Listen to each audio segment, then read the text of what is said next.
Hey folks, today I'm going to be doing something slightly different. I'm going to be responding to a video made by a fellow South African, a content creator and podcaster known as Penuel, the Black Pin. He made a video today, in fact, addressing white South Africans. And as I am one, I thought I'd take on his arguments and see what he had to say. So let's get into it.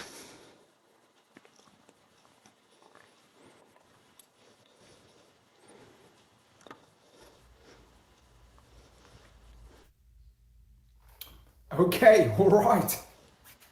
So yesterday I made a video titled Dear Black South Africans. There was meant to be a second part, which was meant to be Dear White South Africans. Unfortunately, the lighting that I had, the weather in Johannesburg being horrible, and it was getting dark. I just decided to shut it down and I figured I'd do a part 2 today. Dear White South Africans, liewe wit Suid-Afrikaners. Goeiemôre. So I'm making this video to follow up on that. I saw a lot of white people or non-black people joined in the video yesterday and then decided to also be in the comments. I'm very glad that there were a lot of positive comments regarding some of the suggestions that I had, and more importantly, a lot of accountability for black people, to be like, black people need to catch a wake up, because over the last 30 years, black people have not done themselves any favors. If you look at who they support financially, if you look at who they support with their labor, if you look at who they vote for, they are largely responsible for what's happened and why we are here today. But today, it's time to hit the whites. Today, for the white people, we're going in, brother. So this video is Dear White People, which is part 2 of that video. I'm going to drop the link in the description to that video for anyone who hasn't seen it, and vice versa. I'm going to start where I started yesterday with black people and say this. To white South Africans out there, I think the next 10 to 20 years are going to be very defining on what type of country we're going to have, that we're going to be living in. And it's going to be fundamentally important that you guys come along on the journey to help the rest of South Africans, black of course, but Indians and colors, to try and make this country a success. I was probably going to close with this at the end, but I'm going to raise it here at the beginning. We have watched the Springbok rugby team win back-to-back World Cups, chasing the sun. And all of them are just brilliant. That stuff didn't happen overnight. There was a lot of work that was done over the last 30 years in rugby in particular in this country. And maybe let me just speak on that before I read my notes. The Springbok rugby team at some point was no longer allowed to play with international teams, particularly because of apartheid and some of the economic sanctions around the country. 94, 95, especially when we hosted the World Cup, thanks to Steve Tshwete, who was the Minister of Sports at the time. I'm friends with his son, Maihlome Tshwete, who's also served in government in some way. Nelson Mandela, and that amazing visual that we have of him handing over the trophy to Francois Pienaar at the time, and Joel Stransky kicking over that drop goal to beat the All Blacks in the final, is part of South Africa's history and legacy that we celebrate today. We were united. Yes, it was for sports. Yes, it may have not been at the substance of this country, but we were happy as South Africans. We were winning. Of course, we've had Bafana going to winning CAF and going to the World Cup in France thereafter. But what would happen from 94, 95, and I mean, we had Chester Williams at wing. Before Chester Williams, we'd have Errol Tobias, many people may not know, was the first official black player for the Springboks, being fly half, by the way. We obviously had a black/colored Springbok team, and many of those guys today would be involved in rugby, a lot of them in the Western Cape, some in the Eastern Cape, etc. From 95 moving forward, a lot of work was done. Uncomfortable work. Work that was deemed controversial. Work that many white people didn't like. These so-called race laws that you guys complain about today were there in sports. We had the quota system where many teams were forced to pick black players. It wasn't nice. And many of the black kids in those teams getting selected, myself included, would be called names by the white players there. You're not meant to be here. You're here only because of the quotas. And many of the racist white coaches would take a brilliant black rugby boy and push it up. That was not nice. But it was work that was done. with the interest of trying to transform the sport of rugby and to work on grassroots. Some of the people that would be involved in this work would be the schools, which played a pivotal role. At primary school level, a lot of the schools started embracing, this is even Afrikaans, white Afrikaans schools, they'd embrace black and colored players to be like, come through, we know quotas are coming. It would happen at high school where a lot of the schools would give bursaries and scholarships at grade 8 level, sometimes after Grand Homo week at under 16 level, some kids would get bursaries and scholarships grade 11, grade 12.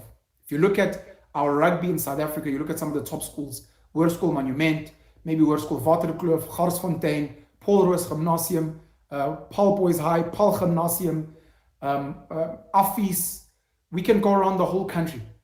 Daniel Pienaar, Marlow, etc. The Landbo's, Boerland Landbou. A lot of these schools now have a lot of colored boys that are there, and a lot of them are on bursaries. Colored boys from impoverished schools, and colored because colored speak Afrikaans. There are more colored Afrikaans speakers in South Africa than white Afrikaans speakers.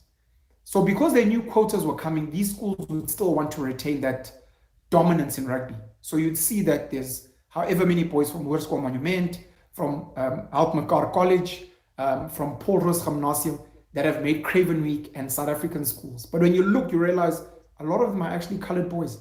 And then you look at some of the English schools, your King Edward School, your JP Boys, your Grey High School, your Pietermaritzburg College, your Glenwood, maybe your Wynberg Boys High, etc. Some of the English schools would start giving bursaries and scholarships to black boys and colored boys, of course, but black boys. The colored boys are more Afrikaans, but you can find your English-speaking Cape Malay colored boys at Bishops and the likes.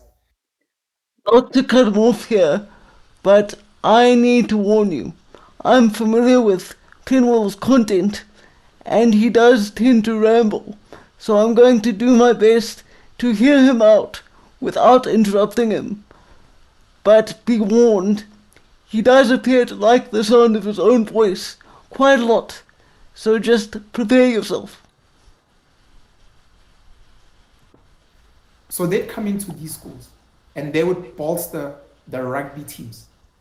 So the schools would embrace, and part of that, those beneficiaries would be people like Siamtanda Kolisi, because Grey High School would give him an opportunity to come and play for the school, be at a prestigious school, and then he'd represent the school in many ways. Many of the other players, the same. They were on bursaries, they were on scholarships at schools that they wouldn't have been at before, that they would never have been able to afford. And that was the work that was done. We fast forward, of course, now. Now we get to a Springbok team that can be picked by Rassie Erasmus on merit. The Springboks are picked on merit. Those are the best guys there. Sasha Feinberg Mgomezulu from Bishops, who's mixed race, by the way. He's not a typical colored. Damien Willemse, a beneficiary of the Rupert family, because Jan Rupert's, I think it's his wife, gave a bursary to Damien Willemse from primary school to study at the school that's produced the most Springboks in the country, Paul Roos Gymnasium. Today he becomes a beneficiary. Of course, I've mentioned Siamtanda Kolisi. Lucanio Am, by the way, and Magazole Mapimpi were not beneficiaries of that system, but thanks to a team called the Southern Kings, which would then be allowed to compete in Super Rugby, they would be seen where they would not have been seen before, because a lot of the close-up boys either play for Western Province or for the Sharks mostly. Some do come to the Lions and the Bulls. And if you don't go to the Sharks, if you don't go to Western Province and the Stormers, you wouldn't be seen. But thanks to the Southern Kings at the time, they'd be seen along with people like Sergio Peterson, etc. Beneficiaries of a system. Today you can pick on merit, and I need to give a shout out to Rassie Erasmus for picking players on merit and finding the right people, and right at the right time, seeing Siya Kolisi as the right captain for the team. His personality, the way he speaks, the way he's a unifier. Of course, he's got a white wife and he's got mixed race children. At some point, many of us, including myself, felt that the real captain of the Springboks was Dwayne Vermeulen. Dwayne Vermeulen comes, by the way, from a single mother household. I think he lost his father, if I'm not mistaken. He doesn't come from a rich family. He's a white Afrikaans guy, but he doesn't come from wealth. He was supported and he pushed. We thought that he was the real Springbok captain. Something relevant here that I should point out, if I'm going to respond to this honestly, is that my background, for anyone who hasn't seen any of my content before, is that I am obviously a white South African. I was raised in a two-parent middle class household. I was born in 1990, so I was 4 years old when apartheid ended. So I'm roughly the same age as Penuel here.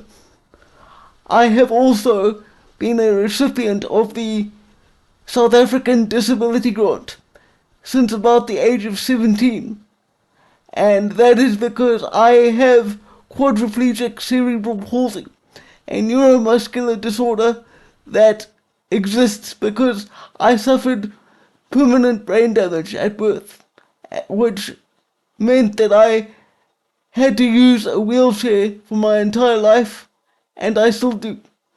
I tell you this not to try and gain sympathy, but because it's relevant to point out that I'm not arguing from a position of wealth or privilege either.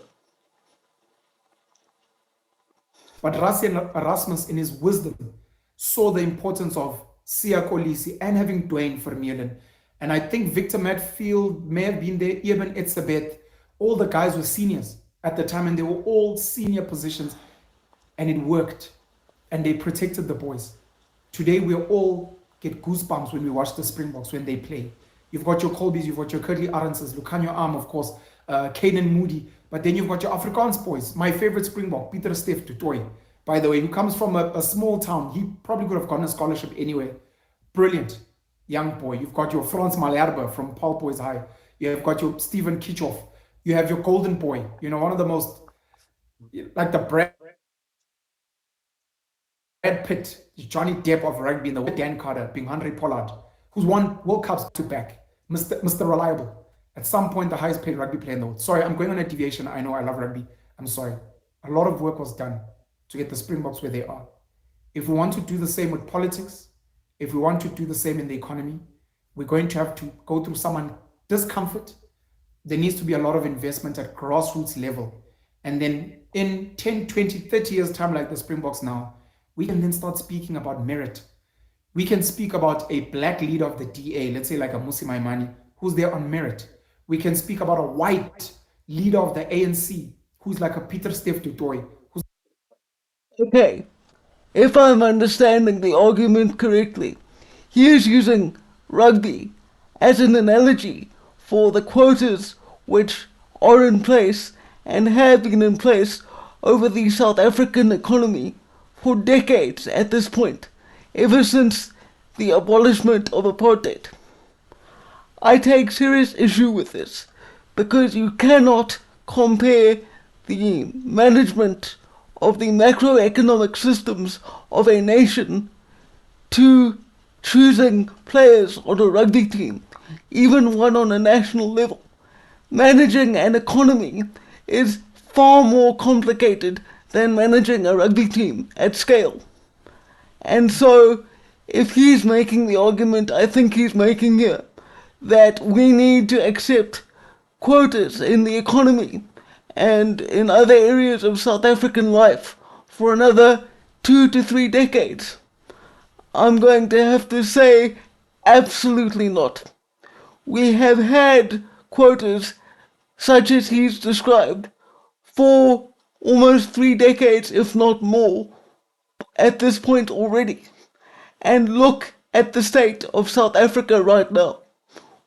Quotas for another 3 decades will leave us with absolutely nothing to work with, and we truly will become the tin pot republic that the rest of the world already considers South Africa to be.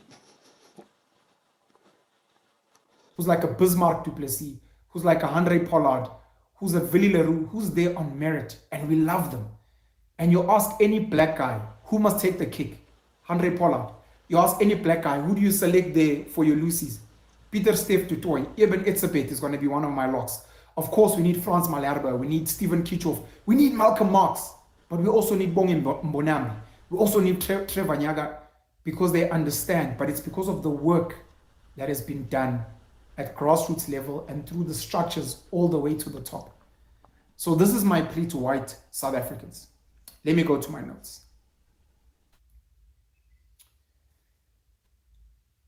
I'm sorry, that the ANC government, the African National Congress, has gotten us here, where we're fighting today, 30 years later in 2025.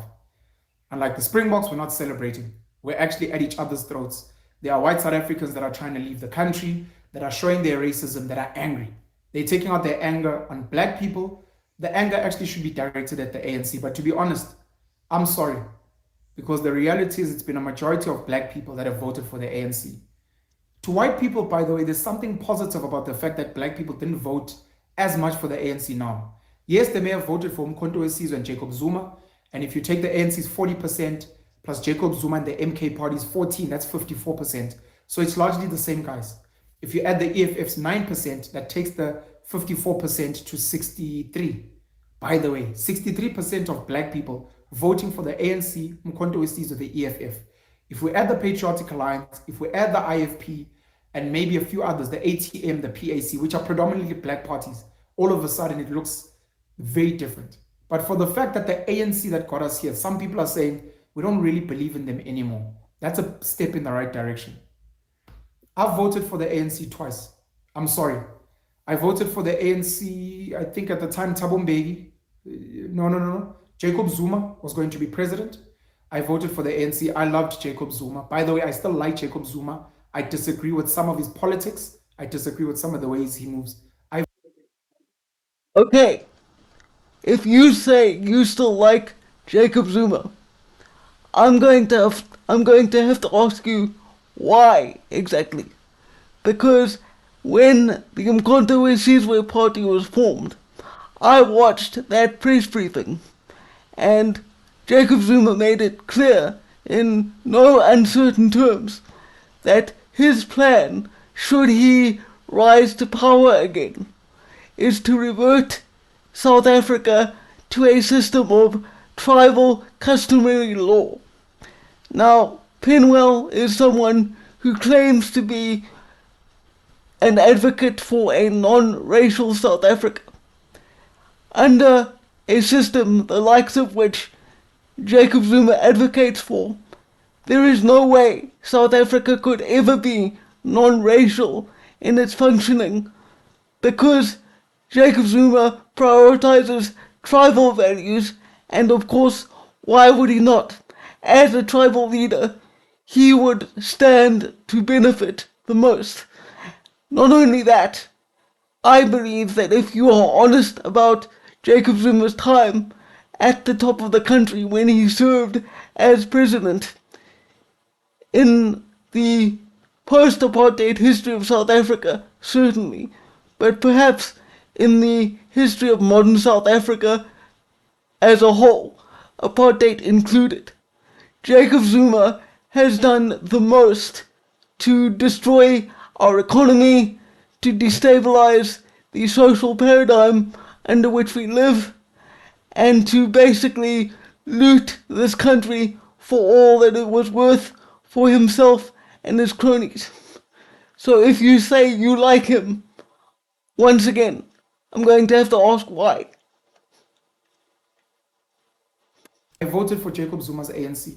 I voted for Jacob Zuma again. I loved him. He looked like he was for the people. At the time where Thabo Mbeki and before him Nelson Mandela, and we had Kgalema Motlanthe at some point, they looked like they were working too hard for the economic machine, but not to transform it, but more to preserve it. Jacob Zuma looked like he was more, we need more black people to come into this space. How we'd go about it would be something that we could now debate today. Many people speaking about 9 wasted years. Other black people saying more black millionaires were created under Zuma's term than anyone else. But we're not seeing those black millionaires. We're not seeing what they've built, if we're being honest. So I voted for the ANC twice, and I'm sorry. Along with everyone else who voted for the corrupt ANC that has destroyed state-owned enterprises, etc. I'm taking accountability. Then in 2019, I voted for the EFF. I voted for Julius Malema. I think I still qualified as a youth then. You know, Julius Malema was a break-off from the ANC Youth League. Along with Floyd Shibambu, you'd have obviously Ombuyiseni Ndlozi and the guys joining at the time. And young black kids needed a voice. And the EFF looked like they were that voice. They were passionate. They were driven on making sure that the country serves the people. They wanted to kill youth unemployment, especially black youth unemployment. And they were tired of white racists. They were like, enough is enough, this is rubbish. And I was like, I stand with that message at that time.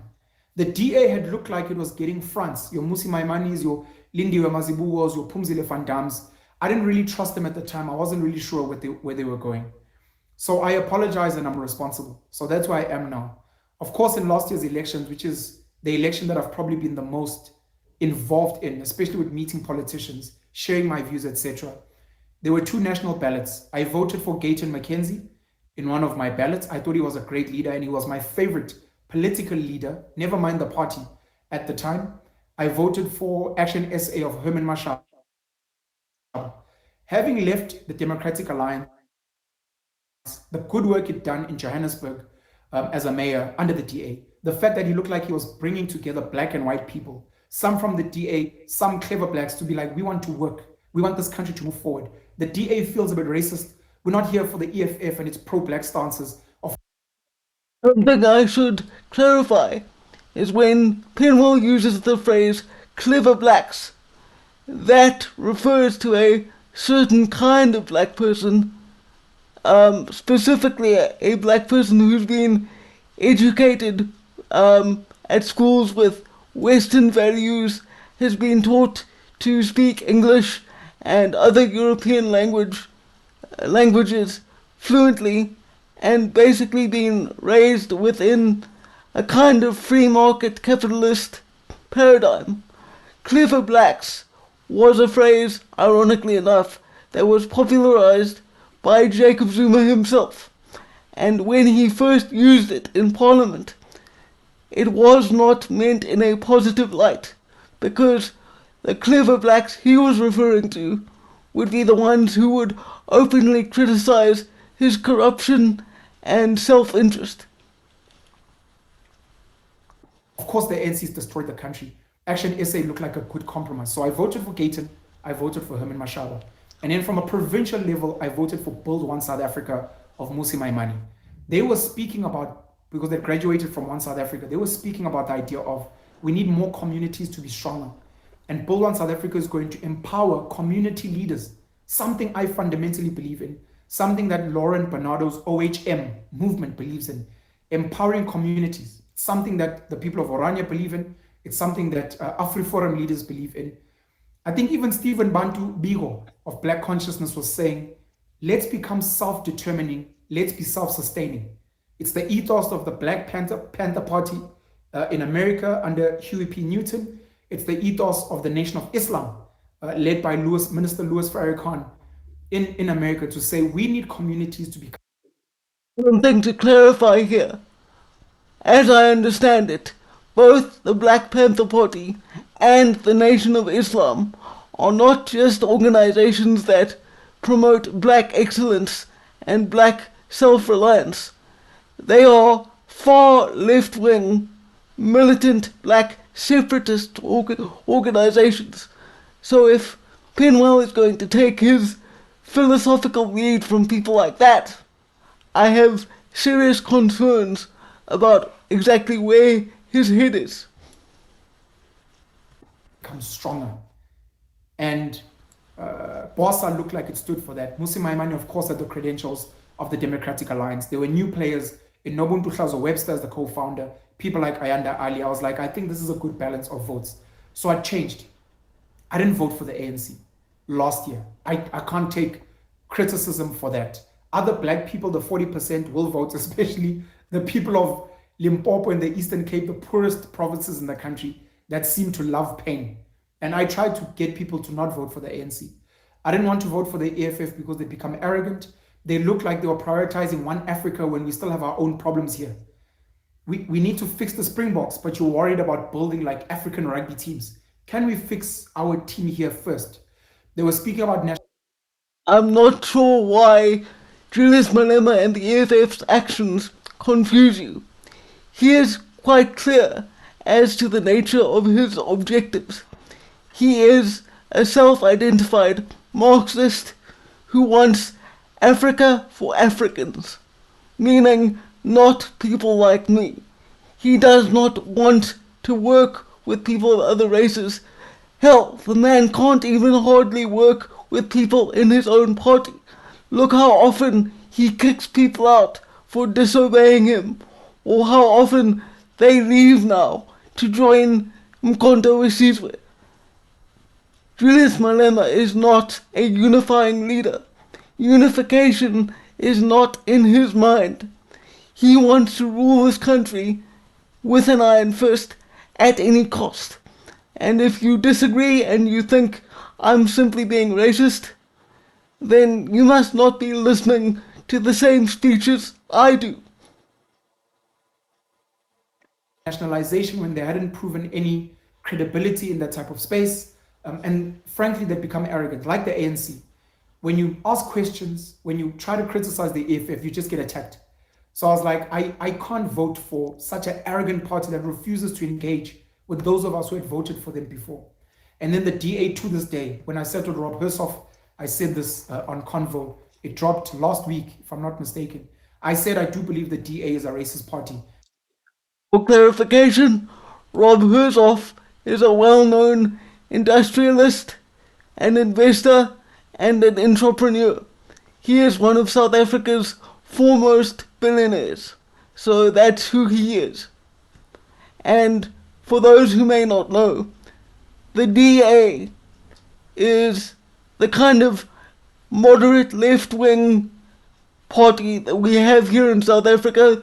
DA is an acronym for Democratic Alliance, and they advocate for, as I say, moderate left-leaning, pro-capitalism policies.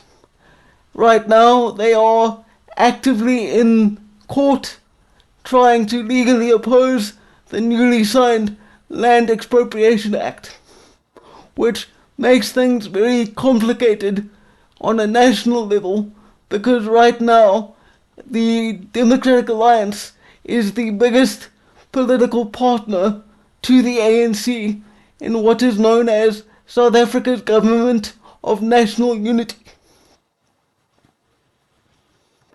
And many times they've shown their true colors, and that's still how I feel. Other people can disagree with me, it's okay. I do believe they are better at service delivery, but it's mostly in suburbia. They have not proven to be good at service delivery in the townships around where they govern. It was one of the reasons why Herman Mashaba left, because as the mayor of Johannesburg, he was like, but we need to serve all of Johannesburg, including Diepsloot, including Soweto, including Alexandra, including Cosmos City. And he said the people within the DA were like, no, don't focus on those guys. It's like you're serving the EFF. You're an EFF mayor. And he's like, I'm a Johannesburg mayor. I'm going to say something that Penuel will not like or agree with. But the reason that the DA has done such a good job governing suburban neighborhoods and being able to provide efficient and effective service delivery in terms of infrastructure is that it's the suburban neighborhoods who contribute the vast majority of property taxes and municipal rates which fund those services. It's all very well and good to say that the township, by the way, for those of you not familiar with South African colloquial language, just means an impoverished area. The word township actually originates from the apartheid era, but it generally refers to a black community that is impoverished and kind of stuck economically. But the hard truth, as I was saying, is that the DA is able to provide service delivery and infrastructure in middle and upper class suburbs in the municipalities it controls, because those are the people who pay the money that fund the services. Money is not endless, and you can't expect people to pay for services and infrastructure to be rendered for people who don't pay. That might seem heartless or cruel. I have no doubt that Penuel would call me racist for saying so, but reality doesn't care about your feelings. I'm not a DA mayor. I'm not an EFF mayor. I'm for all people in Johannesburg, and that became a problem. Musi Maimane alluded to some of the racial innuendos in the party. Bongani Shiluba would say the same. I'm not sure if Pumzile Van Damme said the same and Lindiwe Mazibuko. So those are my stance. But I take accountability for voting for the ANC twice and the EFF once. And I'm sorry. I am part of the reason why we're here today, white people. And again, the next 10 to 20 years are going to be defining for all of us. White people, by the way, just while you guys are here, you guys need to introspect around why you vote for the DA, why you vote for the Freedom Front Plus. Is it really genuinely because you believe the Democratic Alliance is what's best for the country? Is it really fundamentally because you believe the Freedom Front Plus is what's best for the country? Or is it because the leaders are white? Is it because the leaders speak Afrikaans? Something I'm going to address is that I won't speak much on Freedom Front Plus, but as for the DA and their service record, if you go purely by the numbers, in the municipalities around South Africa, which they control, they come back with the most clean audits and the most efficient service delivery records in the country. That's undeniable. So Penuel can call them racist all he wants, but their ability to govern speaks for itself. Is it because you live in the suburbs and you need political parties that are going to preserve your interests? Do you think the DA, do you think the Freedom Front Plus, and maybe others, do you think they have the ability to actually transform the townships? Do you think they have the ability to actually fix the economic landscape for the majority of South Africans? Do you think the DA and the Freedom Front Plus has the ability to achieve what has been achieved at the Springboks? And be honest with yourself. Because if your answer is no, actually, to be honest, I vote for them because they speak for me and my privilege. That's okay. At least you're honest. But if you're going to say that you think they're going to fix the townships, they're going to fix the black issue, what have they done in the past 30 years? The ANC is destroyed. We know that. We can see it. But what has the DA achieved in the Western Cape for black and colored people? Are we seeing black and colored people more involved in the economy, that side? Are we seeing that the top black and colored students academically are from there? Of course, we can speak about sports, but I've spoken about the rugby system. And by the way, coloreds are the most talented athletes in the country. If anyone wants to invest, like if coloreds were like an investment portfolio for sports, I would go full in on coloreds.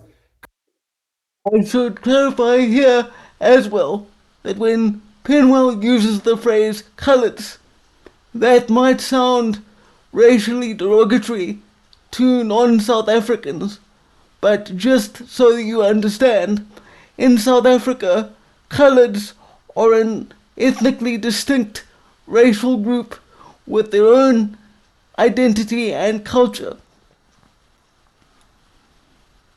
Coloreds in rugby, even in football, in sprints, netball, hockey, brilliant.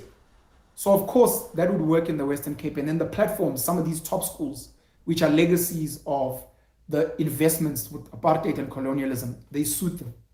But can the DA say that that was them? The answer is no, because then we'd see it in other parts of the country, and that's not the case.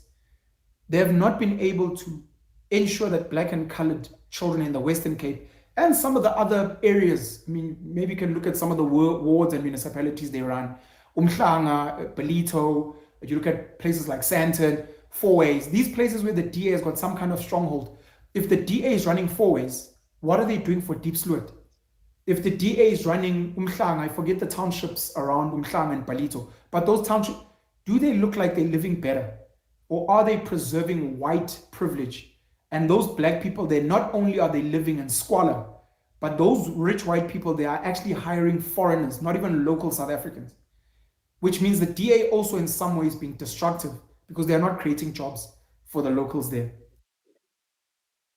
Now, Penuel, I'm going to ask you to think about your own statement here. You complain that people in DA strongholds choose to employ foreigners from other parts of Africa as opposed to hiring local South African blacks. Why do you think that is? Could it possibly be because of bad experiences having employed locals. And maybe one of the reasons, obviously not the entire reason, but maybe one of the reasons that townships across South Africa remain impoverished and the people that live in them continue to suffer is a matter of personal choice and personal responsibility. I hear you talking a lot about what you think the DA, as a so-called racist political party, should be doing to uplift black people.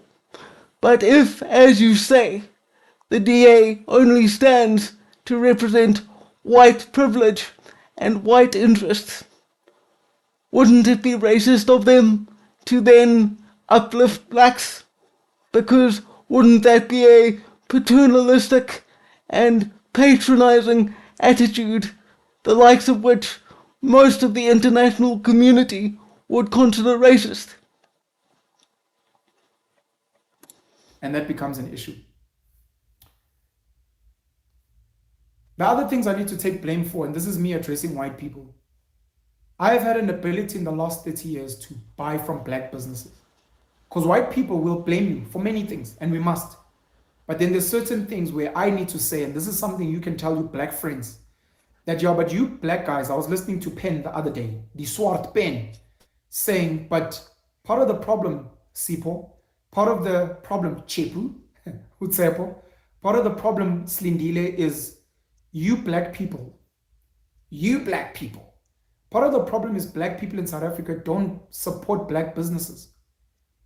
Yes, you can blame apartheid. Yes, you can blame colonialism. As a white person, you can be a Kim Heller who loves the EFF. You can be a Dan Corder. You can be one of these white liberals, who sort of understand and fight for the black struggle. One thing I should point out here is that these white liberals to whom you refer are not your friend as a black person. White liberals who virtue signal and do performative activism on behalf of blacks in South Africa or really anywhere else in the world don't do it because they understand or care about your struggle. They do it because they consider themselves better than you as people, and they think that without them acting as your white saviors, you will never achieve anything. So if I were you, I wouldn't put faith in them. But you black guys are not buying from your own people. And you're not working for black people. So yes, you want me to give you a job, but like, why are you not asking for a job from your black mate? Yes, you're coming to buy from my shop, and that's great, and you're making me rich, of course. I don't mind. I'm gonna buy a holiday home in Camps Bay, and actually live in Bryanston. But to be honest, Sipo bro, let's be honest. Between me and you like literally you and your family are making me rich, literally. And then you complain tomorrow, but you're not buying from like your own black people. You're not working for your own black people. So like, what do you expect from me? And the reality is we black people allow it. Because if I'm buying from Indians every day, and then the Indians tomorrow take that money, invest in the mosques, invest in the Islamic schools, invest in building double-story generational, multi-generational homes in Indian areas, I've given them that power. Same with the Jewish community. If I'm buying from Jewish people, if I labor for Jewish people, I'm making them rich. So Jewish neighborhoods will have boss cribs, their schools will be looking dope, their synagogues will be looking dope, and they'll have all the money to then buy and capture ANC politicians, DA politicians, EFF politicians, whatever the case. We black people are doing that. And maybe this is me giving you guys a bit of leverage to be like, when black people come at you, be like, well, you guys kind of give us your money. So what do you expect? I'm not going to take your money when I've sold you a product or a service and then go and give that money to the EFF and the ANC. I'm not fucking crazy. I'm not going to take that money and invest in a township school when I can be giving it to a girls' high or a boys' high or a beautiful college where my kids go to school with its manicured green lawns and our beautiful colonial architecture. That's where I'm going to take my money. Because I can tell you now, as a black person, if white people bought from your shisanyama or your car wash or supported your supermarket, as a black person, you will take that money and spend it how you want. And the reality is, with black people, sadly, they will spend that money on expensive branded clothing. They will spend that money on expensive German cars. They will pop bottles in the suburbs, not even in the township, in the suburbs. They will go and buy a boss crib, a nice home in the suburbs. They will take their family overseas. That same money given to them by white people, they will not take that money as black business people and build schools. I'm sorry to reference them, but I'm going to reference them because they are the big dogs of South African black business. Dr. Richard Maponya, may he rest in peace. I'm not aware that he took his profits and invested in an elite black school in Soweto, where there's Saint Maponya College in Soweto, which Richard Maponya invested in. I'm not aware Dr. Sam Mutswenyane, may he rest in peace, of African Bank and NAFCOC and other business interests, big pharma as well. I know he invests in a lot of things, by the way, and I'm sorry to use his name, but for hypothetical purposes. You've got Patrice Motsepe investing heavily in certain township schools and being like, my legacy is we've got these 5 amazing schools because when I made money, I made sure I invest. I will give kudos. Maybe this is at least in the same breath. Sizwe Nxasana of Sizwe Nsaluba Koboto of Future Nation Schools, by the way, along with his wife, Dr. Judy Dlamini, who's a medical doctor, who was the chairperson of Aspen Pharmaceuticals. They've built now 2 schools. And the one is in Vleerhof near Soweto. I'm not sure where the other one is. But these schools are near the township to be like, I will be the answer to the problems. And again, then you say to black people, look at the role models. There they are, that are building infrastructure in townships, that are investing in football clubs like Kaizer Motaung and Kaizer Chiefs, like Irvin Khoza and Orlando Pirates. Build those things. Have Theo Baloy build a factory for Batu in Alex. Have Likao Sihuana of Drip build a factory in Tembisa. And you're like, that's what those guys are doing, and that's what you should be doing when we buy from you and we let it develop and we move from there. So again, we become responsible as black people for that. I apologize to any international viewers for the fact that Penuel just threw a whole bunch of names at you that probably don't mean anything. But as I said earlier, I would be remiss and incorrect if I just cut him off and didn't let him make his point, even if it's long-winded. I am a clever black per definition. And I benefit a lot from white privilege. I benefit a lot. My mom, thank you to her, didn't send me to the high school she taught at in the township, Ehlalanati High.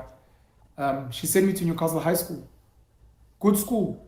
Best school, I think, in Newcastle at the time. And arguably the best school in northern KwaZulu-Natal, where I'm from.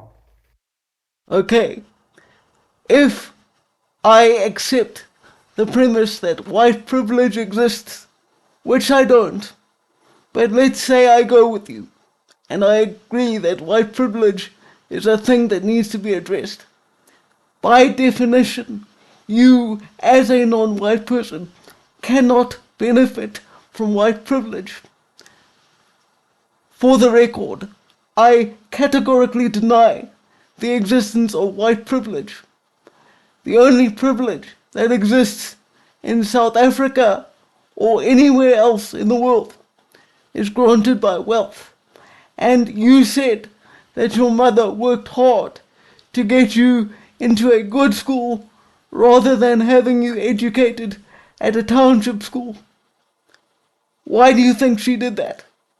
She did that because it is a parent's responsibility to do everything they can to ensure that you, as their child, have a better life than they did at your age. What you benefited from was not white privilege because you aren't white. If anything, You benefited from your mother's hard work and love for you. She took me there. Yes, she wanted what was best for me, and but I benefited from that. I played rugby, the highest levels, played provincial rugby and the likes. Got to learn Afrikaans. Ek praat suiwer Afrikaans vandag omdat ek na hoërskool Newcastle toe gegaan het. That's the privilege and the perks of that. And what happens with clever blacks like myself is because we're in the space of white privilege, we go to the good schools, we go to good universities, we go and live in the suburbs, and we never give back to where we came from. I have, by the way. But have I done enough? It's debatable. Have I been able to convince other guys to do enough? It's debatable. Because your Mekar College was a bunch of white Afrikaners who decided to build a private school at a time when there were only English schools around, your Kes, your Parktown boys and the like. Your Afis, of course, would come later when the Afrikaner National Party would come in and invest in those schools. Oranje is a project of a white Afrikaans stokvel, something I said to Jos Strydom, the CEO there, the uitvoerende hoof. For those of you who have been following the South African story for any length of time, you may already be familiar with what Oranje is. But for those of you who don't know anything about Oranje, in short, it is a predominantly Afrikaans culture and community that seeks to preserve the Afrikaans way of life. Now, they often get a reputation, particularly outside South Africa, but also within it, of being a racist, whites-only town. And while it is true that it's predominantly white there, that is because they have a series of requirements of the residents there. Namely, that you have to be willing to assimilate and participate in Afrikaans culture and to preserve the values that they consider crucial to their particular ethnic and cultural identity. That does not mean that they hate non-whites. In fact, if you go and engage with the content put out by the leaders of Oranje, they will tell you that they happily work with people outside of their community and share skills and knowledge to empower people who aren't white and aren't Afrikaans to build their own communities based on a similar model. To be like, this is like a stokvel. They've even got their own mutual bank there. Our mutual bank, VBS, looted, corrupt. Our one bank under Navcock, African Bank, we lost it. They managed to raise R1 million. So another South African word I should explain is stokvel. If you're not South African, the closest comparable word to stokvel is a co-op or a community group. It's basically a loose structure in which members of a community raise funds for a communal purpose. So every month someone will put money in and then the group will formally decide whatever that money would best be spent on. That is how Oranje was formed, and that is why it is as independent as it is possible to be while still existing within the borders of South Africa. So we clever blacks are not doing enough, and we need to do more. This is now me almost, again, going back to the Springbok analogy. I'm Siya Kolisi, I'm from Zwide. I have now gone to Grey High School. I went to play for the Stormers, now I play for the Sharks. I've played in France. I'm a Springbok. I make all this money. And the question is, Siya, what have you done for Zwide? No, but the thing is, look, I hear you. But the places where you're living, the privilege that you have with Paul Roos Gymnasium has been built off the backs of many white Afrikaners. This is going to be probably the biggest point of contention and disagreement between myself and Penuel. He seems to be of the view that black people have a racial obligation to lift other blacks out of poverty. I do not believe that, in the same way as I do not believe that another white person has an obligation to do anything for me to mitigate the realities of my disability simply because they are white.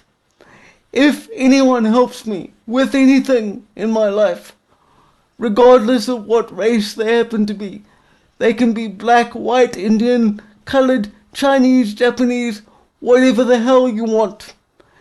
If anyone helps me, it should be because they value something I have done or they respect my character as an individual. This idea that you have a racial obligation to others simply because they look similar to you is bullshit. And it is why, even though Penuel thinks he's obviously highly intelligent, his rhetoric here is part of what holds South Africa back because it perpetuates this destructive obsession with racial obligation and racial guilt. Taking their farm produce, taking their money, volunteering on the weekends, the fathers who were plumbers, the fathers who were electricians. I mean, if you read And Then They Fired Me by Yanni Mouton of PSG, the Boere Buffett, he speaks about at his school at the time, their rugby field wasn't even level. And it would be only after years where they'd level the pitch. When I was in Oranje last year, they were building rugby fields from scratch, by the way. You've got township dust soccer fields that are not being developed. Yanni Mouton would speak about the rugby fields. He'd speak about they couldn't afford a bus to transport from one school to another to play sports. And the fathers would come in their bakkies to come and transport. You see it sometimes in the townships now, where a taxi will come and pick up kids to play football or netball. And it's like, but there are parents here with cars. Let's fundraise and buy a school bus. There's a school bus, I don't know if it's Almakar College or one of the worst schools in Johannesburg, where the school bus, it's written at the back that this has been bought thanks to donations by parents. Instead of drinking at the tavern on the weekend, instead of sports betting, instead of shisanyama and kawash, instead of all these types of rubbish, to be like, as a parent, I know I pay school fees, I know, and I'm struggling and it's whatever. But a lot of these township schools are free, 67%. Some of them are very cheap. But I'm going to donate 50 Rand a week, 100 Rand a week. Instead of drinking, I'm going to, so that the school can develop, and I'm going to inspire all my other mates. Except at the tavern where we drink, if not us directly, we're going to be at the tavern. Except all our money, please take some of it when we tip and give it to the school where our kids study. And that's something to learn. But we clever blacks struggle with that. And again, I'm taking accountability that we need to do more. The last bit of accountability I'm going to take is I know business is difficult. I know farming is difficult. I know manufacturing is difficult. I did try business. I failed. I wrote a book about it, The Rise and Fall of the NSC. I did try farming. You know, I had 40 pigs at some point in a makeshift pigsty in De Deer, in close to Vereniging in the Val, south of Johannesburg. I had 17 cows. I had some cows in Newcastle. I had some cows in Cullinan, other side of Pretoria. I tried. This was me trying to, be the change that I want to see in the world. And I was empowering because we had black people working there. I was planning to be a farmer. I failed. I tried business. I had meter taxis. I had trucks. And I tried and I failed. This was me trying to do my bit. I've donated. I still donate to my old high school, Newcastle High School, sponsored the rugby teams there. I've donated to my father's soccer team in the township. I've donated clothing. I've done volunteer work back there. I've been a guest speaker. I've coached the first rugby team at my school back in 2009. I've tried to give back. But I know we're not doing enough. And I know when you fail, it's like, yeah, you fail, but that doesn't mean you give up. Not every white farmer is a success. Not everyone can be like, is it Nick or Nico Serfontein in the Free State, who's a billionaire farmer, who was saying, Afrikaans farmers are not going to America, man. These people are lying. Of course, they got attacked by white Afrikaners. It's not easy. Businesses collapse. Many white businesses collapse. Some, of course, have corruption. Some have mismanagement. But Business is difficult for everyone. Again, Springbok analogy. For Pieter Steph du Toit, for Jasper Wiese, for Faf de Klerk, for Jesse Creel, for Damien de Allende, for Willie Leroux, for some of these guys, Malcolm Marx and the likes, Vincent Koch, Jean Klein, who's from Ikaslami, by the way, it's from Hoërskool Linden. You don't just are born white and then you make the Springboks. There's work, there's blood, sweat, and tears, there's diet, there's running, jogging, there's going to the gym, there's hitting drave socks and tackle bags, there's the blood, sweat, and tears, your mom having to borrow money for your rugby tour, you sacrificing late nights, late afternoons, sorry, in the rain, running up and down steps and hills to make it. These guys suffer to become Springboks, and they suffer having to dominate black boys on the field, dominating colored boys on the field, and dominating their own white boys. If anyone has ever seen Afrikaans schools playing against each other, you'd swear these guys hate each other. The competition is at that level. I must admit, I'm a little bit confused here because with all these examples of all these famous rugby players, famous white Afrikaans rugby players for the most part, that Penuel has cited, he definitely seems to understand the value of meritocracy and hard work. Therefore, I don't understand for the life of me why he still believes that the responsibility for uplifting South Africa and fixing the problems we have here lies predominantly in the hands of white people. In my view, frankly, he's doing his own people a disservice because by implying that white people have a duty to be the ones to uplift blacks, you're essentially saying, dude, that black people cannot do it on their own. I can't say 100% that that is what you believe, but listening to you here, that's certainly what it sounds like, and I think that's sad. And again, another reason why this kind of rhetoric will hold the country back. Affies versus Waterkloof, Hoërskool Monument versus Garsfontein. The competition is fierce.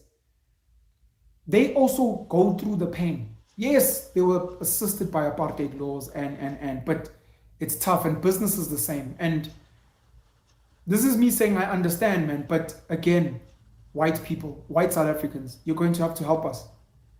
And where you have a farm and where you have a business, if you can identify the Musi Maimani, the Siya Kolisi, the Lindiwe Mazibuko, the Phumzile van Dam, the Herman Mashaba, the Lucanio Am, the Magazole Mapimpi, the Cheslin Colby, in your business, please do it.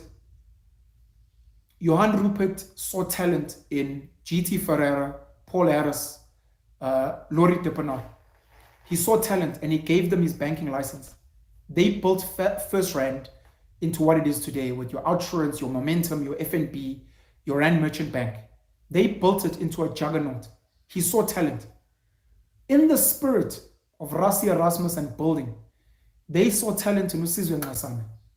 Sizwe Nxasana would be a black boy. At some point, he lived in my hometown, Newcastle. I've sat with him on Convo.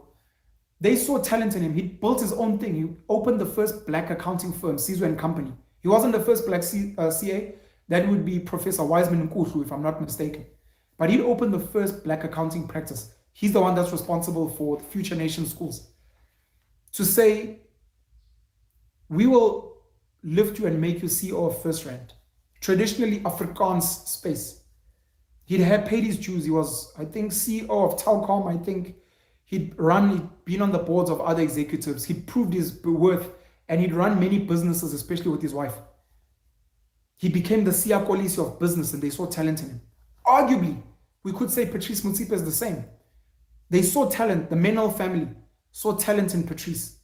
Arguably the Hersobs as well, even though they weren't in mining Rob Hersoff spoke about that anymore. It would be the Menels that would do that. They saw talent. The people that ran Sanlam, which is an Afrikaans institution, were like, ons sien iets hier. Hierdie Patrice, hy is baie goed hierdie ouetjie. On top of that, Patrice does the good things, like hy praat mooi, suiwer Afrikaans. If you ever go on the internet, he was given an honorary doctorate at, I think it was the University of Stellenbosch, if I'm not mistaken. He starts off by joking that ek wil net baie dankie sê on the what and the what. He speaks in Afrikaans and then later on he's like, now I'm going to fumble my way in English. This is a guy who owns a stake in the Blue Bulls. This is a guy who owns Sundowns. If white people can do that, because there are many talented black people around you, I promise you, many. I am a product of white people that saw talent in me. From Mrs. Robenheimer, when I was in primary school, I became the first black, because we were the first crop of black kids at Newcastle Junior Primary, Busy Bee, I became the first black child to join the choir. I would go and perform being the only black face there. Desmond Hertz, a white friend, invited me to go on audition. Mrs. Robenheimer brought me in. Robenheimer? Rotenbach. Is it Rotenbach? I think Robenheimer might have been the principal. Between Robenheimer or Rotenbach. When I'd get into primary school, Mrs. Sonia van Amstel, who would be my conductor all the way to the Jeugdkoor, the youth choir provincially, Mrs. Anthea Hibbert, was Mrs. Anthea's Salzwerel. They saw talent in me and they invested in me and they would give me lifts when I didn't have transport.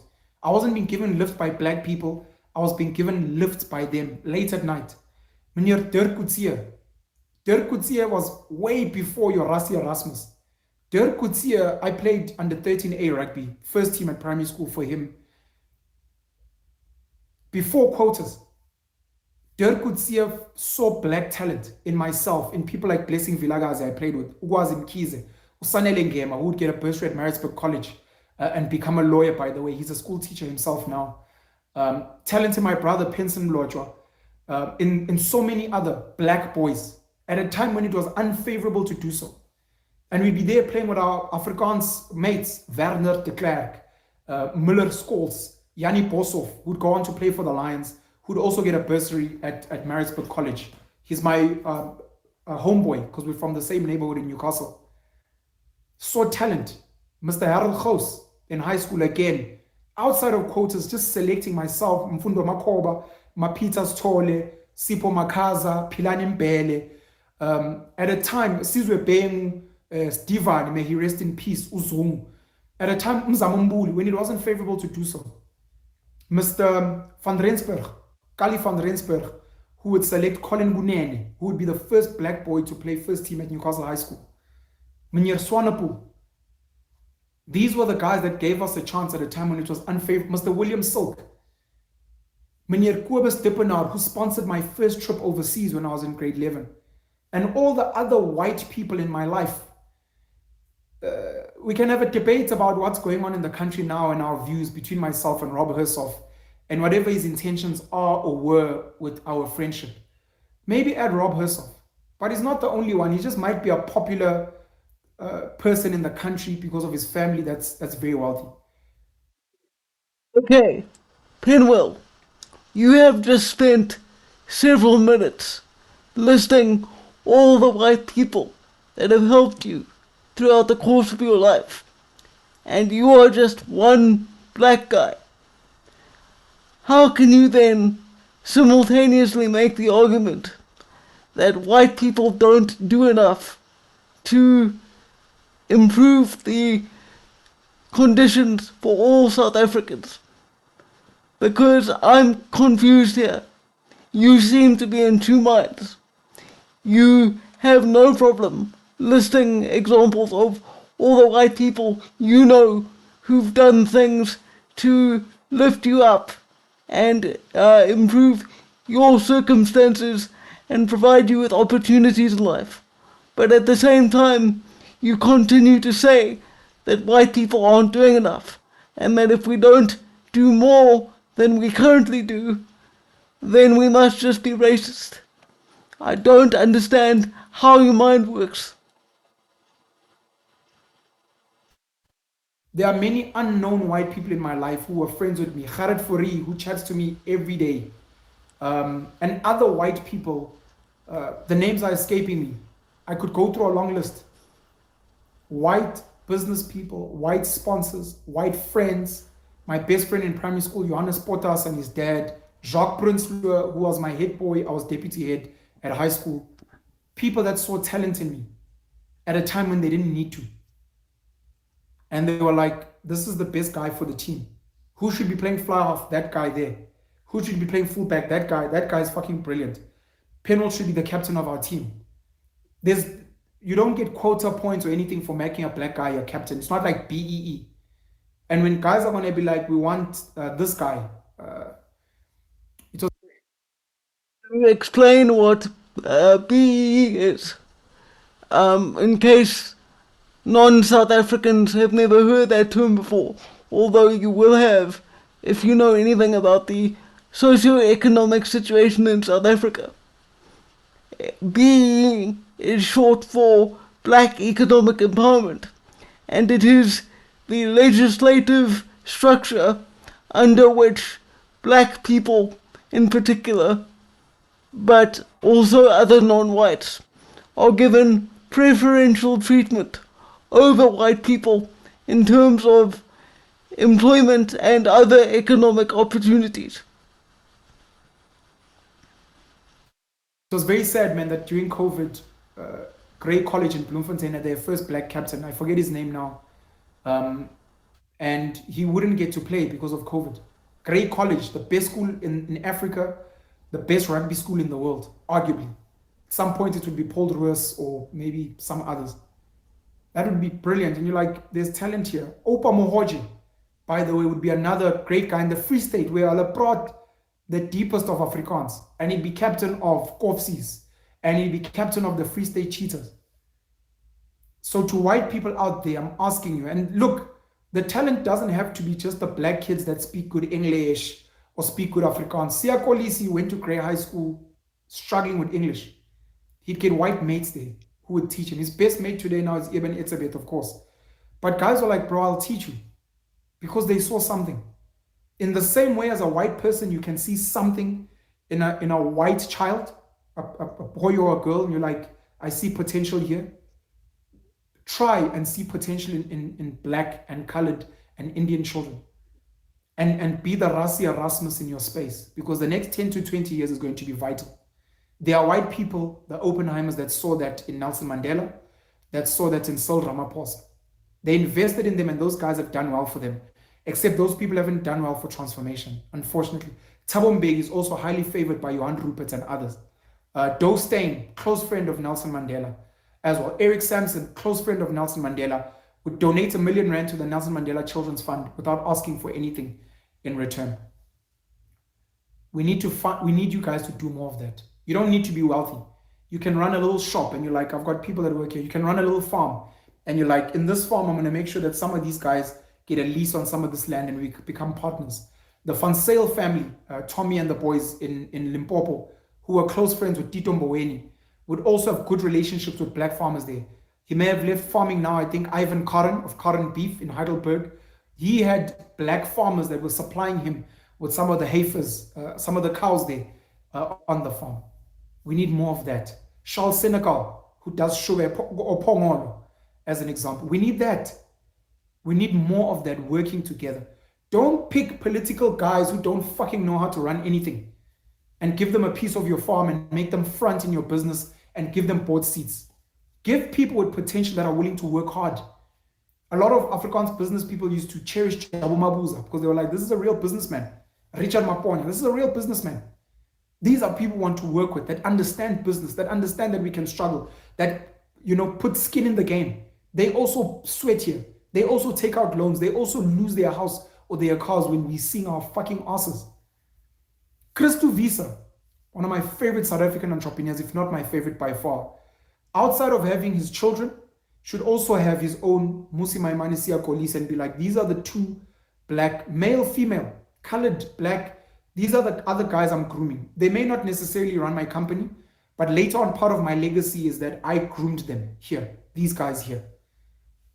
Yanni Mouton, Same. These are at the highest levels, by the way, which means they mustn't go and pick some random boy kukulet who doesn't know what he's doing. They must pick a black child who's showing potential somewhere, who's grafting, who maybe runs his own business, who's also entrepreneurial on the side to be like, I like where this boy is going. He's got energy, he works hard, etc. That's a responsibility to white people. Otherwise, if you don't do this, you guys, the country will fall to shit. Because to some of you who were not there when certain white people were handpicking their favorite blacks who have not served this country, it is now your chance to handpick your favorite blacks to be like, let's pick the type of blacks who are not going to be on the field and cost us the fucking game.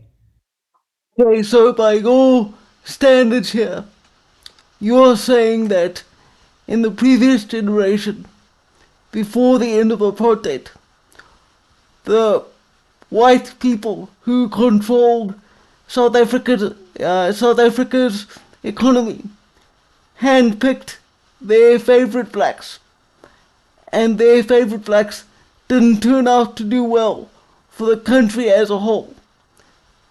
So instead of realizing that that model of societal planning probably isn't the best idea, you just want to repeat it and hope for better results. I don't know, man. I don't think you're as smart as you think you are. I'm sorry to say, you are a gifted public speaker, but you have a major problem in that you speak a lot without saying much of any real substance. I know that if you ever see this, which you probably won't, because compared to you in the social media ecosystem, I'm literally no one. But your confidence far outweighs your competence. And that is an issue. Because people listen to you. And if you are the best and brightest in terms of young black intellectuals, I worry for the future of this country even more than I have been worrying already. And miss the kick for posts or knock the ball when we are supposed to win the World Cup. I'm going to pick the type of black kids who are going to actually build this country into something special. Imagine if Johan Rupert literally extended a hand to Julius Malema and said, let's work. I know you like Marx. I fucking hate Karl Marx. I know you believe in nationalization. Fuck nationalization. Fuck the I love free market capitalism. But Julius, ek en jy choma, ons moet praat. Ek en jy once a year are gonna sit and debate and fluke, swear at each other, fuck you, you know, my ancestors and your ancestors, yeah, it's fine, fuck. It's okay, but we'll do it once a year so that we can make this shit work. How can I work with you, Julius? What projects do you have that I can fund? You want to build a school under the EFF? I'll fund it. But I want you to call it the Malema Rupert School in Tembisa. The Malema Rupert School in Matatin, in Mlazi. That's what I'm going to do for you, Julius. So that tomorrow when you're like, socialism, I'll be like, hey, fuck you. But we're building something together. If you genuinely believe that Julius Malema would willingly work with white business owners, particularly at the highest level, you're living in a dreamland, my friend. Julius Malema does not want to unify. He does not want to build things together. He, by his own statements, wants white people gone. He wants to be rid of us by any means necessary. And I know that you think that Duvulibunu is just a struggle song and that there is nothing wrong with Julius Malema continuing to sing it in front of a stadium full of thousands of supporters.